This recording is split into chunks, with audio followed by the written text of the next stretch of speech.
Hello students, कैसे हैं आप सब लोग। I know cash flow statement आपको बहुत परेशान करता है और बिफोर एग्जाम उसको रिवाइज करना भी बड़ा मुश्किल है कि फुल लेंथ क्वेश्चन बनाओ तब जाके रिवाइज होगा। तो मैंने सोचा क्यों ना एक छोटी सी वीडियो बनाई जाए जिसके अंदर कैश फ्लो स्टेटमेंट में वो मैक्सिमम पॉइंट्स, चाहे वो एसेट हो, एक्यूमुलेट डेप्रिसिएशन हो, प्रोविजन फॉर टैक्स हो, इंटरेस्ट ऑन लोन या इंटरेस्ट ऑन डिबेंचर्स हो, एवरी टाइप ऑफ पॉइंट्स हम लोग क्लास कवर कर लें, ताकि क्लास आप एग्जामिनेशन से पहले क्लास 10 से 15 मिनट 20 मिनट इस वीडियो को पूरा का पूरा देख लो। 2x की स्पीड में देख लेना, लेकिन आपका पूरा का पूरा cash flow statement zero to end अच्छे से हर एक पॉइंट रिवीजन हो जाएगा और आपको कोई दिक्कत नहीं आएगी। एग्जामिनेशन में कैश फ्लो का क्वेश्चन देख लेना, आप जिसको सबसे ज्यादा टफ समझते हो। हर साल ऐसी होता है, कैश फ्लो का सवाल बहुत आसान आता है और बच्चे कैश फ्लो करके आते हैं। ठीक है, तो वीडियो क्लास अच्छे से एंड तक देखना। हम लोग स्टार्ट कर रहे हैं कैश फ्लो के मोस्ट इंपोर्टेंट एडिशनल पॉइंट्स में हम लोग हर एक पॉइंट को कवर करेंगे। ठीक है, तो स्टार्ट करते हैं। Treatment of some important additional points. कौन कौन से पॉइंट्स जो कि कैश फ्लो में आपको बहुत हेल्प करेगा। ठीक है, तो सबसे पहले अगर मैं बात करूं क्लास यहाँ पे गुडविल की, गुडविल का ट्रीटमेंट क्या क्या होगा ध्यान से देखना क्लास। गुडविल का जो ट्रीटमेंट, देखो गुडविल हो, पेटेंट्स हो, ट्रेडमार्क हो, कॉपीराइट हो, जनरली ये इंटेंजिबल एसेट होते हैं। इसका दो, या तो ये राइट ऑफ होगा या तो ये परचेज होगा। राइट ऑफ का मतलब क्या है, पहले 5 लाख था अब 4 लाख हो गया, तो 1 लाख का गुडविल रिटर्न ऑफ। 90% केसेस में आपको राइट ऑफ ही देखने को मिलता है। तो गुडविल रिटर्न ऑफ जो है वो क्लास आप ऑपरेटिंग में प्लस कर दोगे। ठीक है, जो ग्लिड वाला आइटम था ना, ग्लिड फॉर्मेट में बताया था, उसमें आप प्लस कर दोगे। और अगर गुडविल परचेज हो रहा है 5 से 6 बढ़ रहा है अगर, तो वो इन्वेस्टिंग से माइनस कर दोगे, क्योंकि क्लास पैसा जा रहा है, आप परचेज कर रहे हो तो पैसा जा रहा है। राइट ऑफ ऑपरेटिंग में प्लस और क्लास परचेज इन्वेस्टिंग से माइनस। इनमें सारे ट्रीटमेंट बताऊंगा, जहां भी तुम्हें समझना है कमेंट सेक्शन में लिख लेना। ठीक है, दूसरा है फुटनोट में तुम्हें देखने को मिल सकता है प्रपोज डिविडेंड। बैलेंस शीट के अंदर नहीं आता ये कंटिंजेंट लाइबिलिटी होती है। अकाउंटिंग स्टैंडर्ड 4 में जो चेंजेस आए थे उसके बाद ये फुटनोट में आ गया, और ये फुटनोट में आने की वजह से आपको 2 साल का नीचे दिया रहेगा, बैलेंस शीट के अंदर नहीं दिया रहेगा। हमेशा ये नीचे दिया रहेगा, बहुत हाईली चांस है कि नीचे आपको दिया मिले इस साल। ठीक है, तो आपको 2 साल का फिगर दिया होगा, आपको याद रखना हमेशा आपको प्रीवियस ईयर का जो है, जो प्रीवियस ईयर का है उसे ऑपरेटिंग में प्लस करना है, उसी को फाइनेंसिंग से माइनस करना है। फाइनेंसिंग से माइनस करोगे डिविडेंड पेड के नाम से, ऑपरेटिंग में प्लस करोगे प्रपोज डिविडेंड के नाम से। ठीक है, तो दो चीजें क्लास आपने समझ लिया। ऑपरेटिंग में प्लस करोगे प्रपोज डिविडेंड के नाम से, फाइनेंसिंग में माइनस करोगे डिविडेंड पेड के नाम से। तीसरी चीज, प्रोविजन फॉर टैक्स। अगर ये सबसे पहले, अगर ये क्लास एडिशनल पॉइंट में दिया है, बस इन एडिशनल पॉइंट ओनली, अगर ये सिर्फ और सिर्फ आपको एडिशनल पॉइंट में दिया है और कहीं नहीं दिया, सिर्फ आपको एडिशनल पॉइंट के अंदर दिया और कहीं नहीं दिया, तो आप क्या करोगे? क्योंकि ये सिर्फ आपको एडिशनल पॉइंट में दिया गया टैक्स पेड, तो बिना प्रोविजन बनाए टैक्स पेड कैसे हो सकता है? मैं 12th पास हूं, फिर मुझसे कोई बंदा पूछ रहा है भाई 10th भी पास हो, बोलूँगा पागल है क्या, बिना 10th पास किए 12th में आ कैसे गया मैं 12th पास होने के लिए?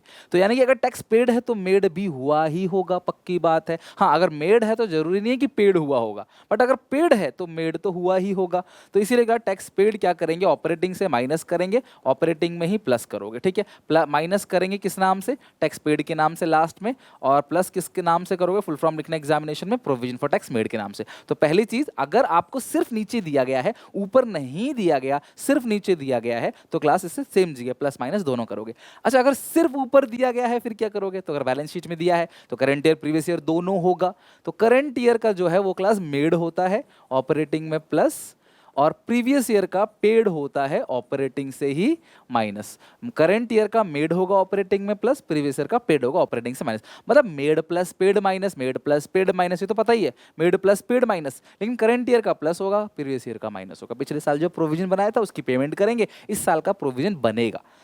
और एडिशनल पॉइंट में तो फिगर एक ही है, फिर यही मेड है यही पेड है, हमें पता ही नहीं है मेड कितना था, तो हम मानेंगे जितना पेड हुआ उतना ही मेड था, इसके अलावा क्या मान सकते हैं? अब ये एक तीसरा केस, आपको बैलेंस शीट और एडिशनल पॉइंट में दोनों दिया है, फिर तो आप अकाउंट बनाओगे।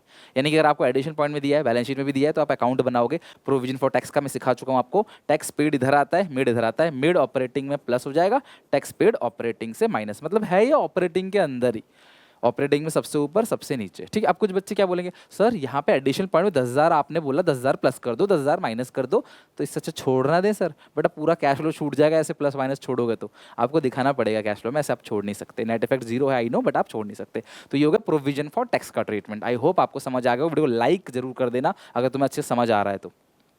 Third fourth point, interim dividend इससे बाहर नहीं जाएगा कभी भी, कैसा ही क्वेश्चन आ जाए इससे बाहर नहीं जाएगा।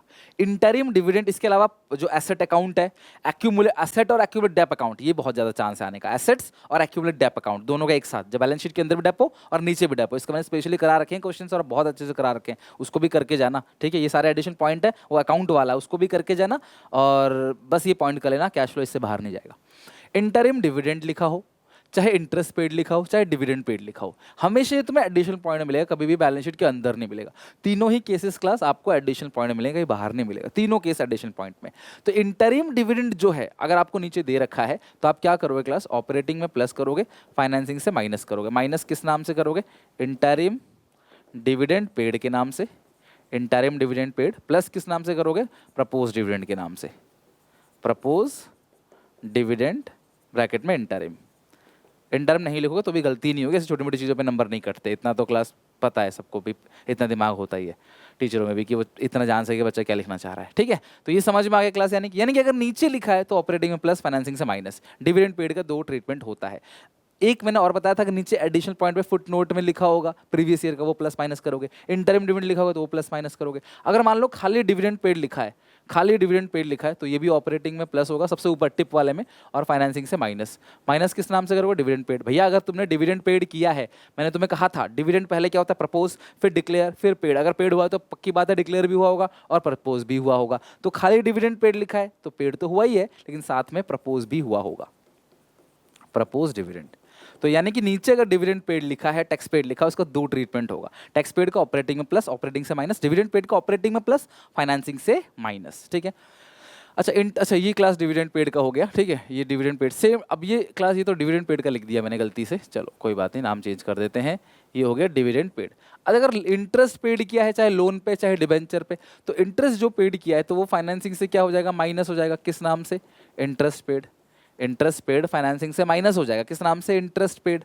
और जो इंटरेस्ट एक्सपेंस है वो ऑपरेटिंग में प्लस हो जाएगा, इंटरेस्ट एक्सपेंस। किस नाम से लिखोगे, इंटरेस्ट एक्सपेंस या इंटरेस्ट ऑन लोन और डिबेंचर, जो भी। तो अगर आप इन तीनों का ट्रीटमेंट देखोगे, ऑपरेटिंग में प्लस, फाइनेंसिंग से माइनस। डिविडेंड पेड ऑपरेटिंग में ऊपर प्लस, टिप में और फाइनेंसिंग से माइनस। इंटरम डिविडेंड पेड का भी सेम है, दोनों के साथ कभी नहीं होगा, एक ही आएगा।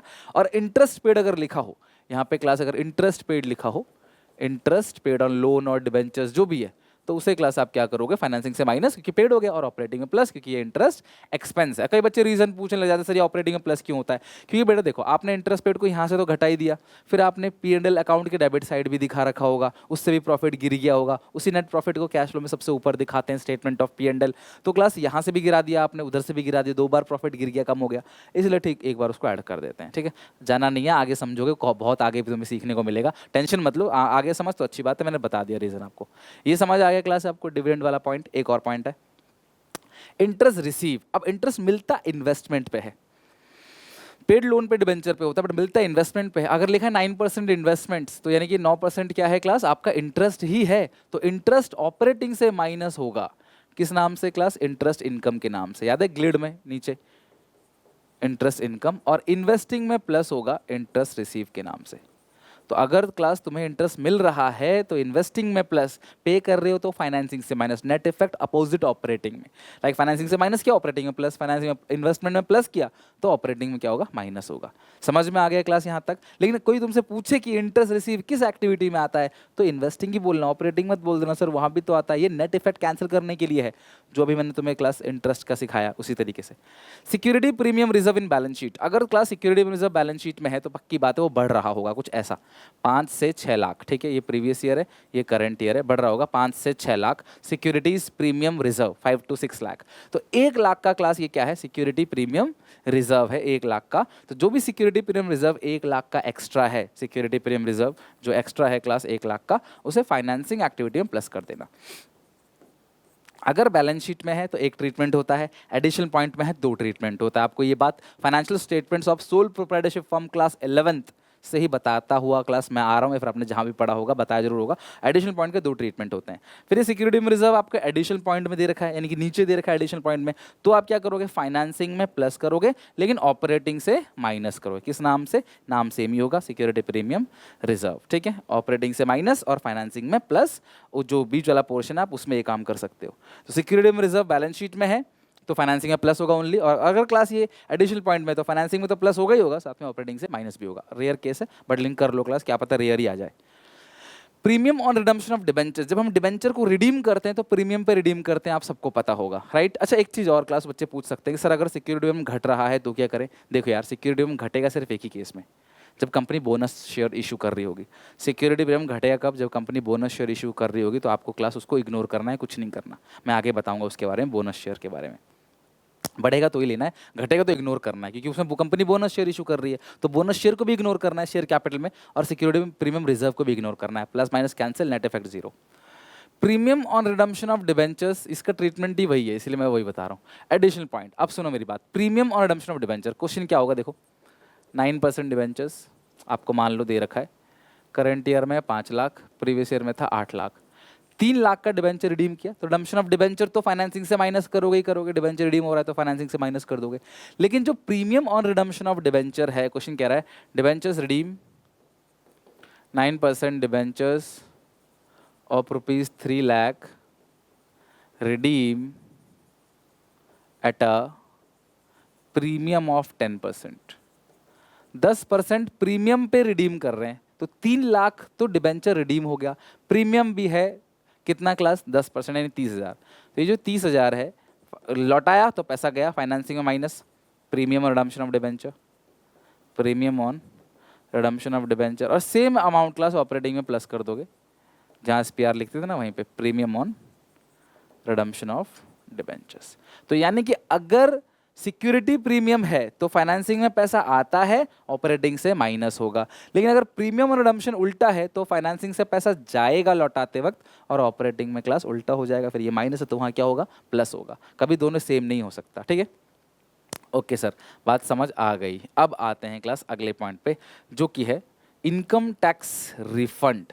इनकम टैक्स रिफंड अगर क्लास तुमको दे रखा है, फिर तुम क्या करोगे। मेरी बात समझना, बिना provision for tax made paid के तो इनकम टैक्स रिफंड होगा नहीं। प्रोविजन फॉर टैक्स होगा तभी तो इनकम टैक्स रिफंड होगा। एक्सेस टैक्स दे देते हैं ना जब हम लोग अंदाजे से, इनकम कमाया रियल का, तो वापस आ जाता है।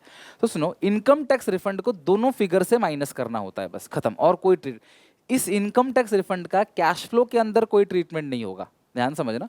अगर तुम कुछ और करके नेट इफेक्ट बराबर दिखाते हो तो चल जाएगा उसमें, इस केस में चल जाएगा।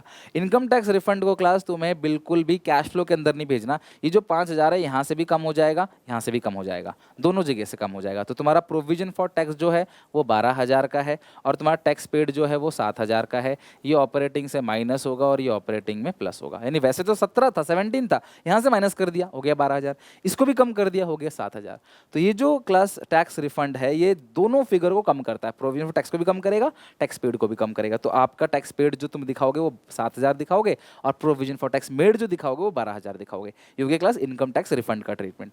अगला है कोई अर्थक्वेक आ गया, लॉस आ गया, क्लास को भी एक्स्ट्रा ऑर्डिनरी आइटम है, तो वो ऑपरेटिंग में प्लस होगा, ऑपरेटिंग में माइनस होगा। माइनस क्या होता है क्लास, इंश्योरेंस क्लेम, जो भी इंश्योरेंस क्लेम मिलेगा उससे वो माइनस होगा। और प्लस क्या होगा class, loss on class extra ordinary loss, जो भी है लॉस ऑन एक्स्ट्रा ऑर्डिनरी। तो मान लो क्लास भूकंप आ गया, 5 लाख रुपए का क्लास नुकसान हो गया, तो क्लास लॉस आप लिख दोगे 5 लाख। इंश्योरेंस क्लेम दिया नहीं है तो मत लेना, मेरी बात ध्यान सुनो।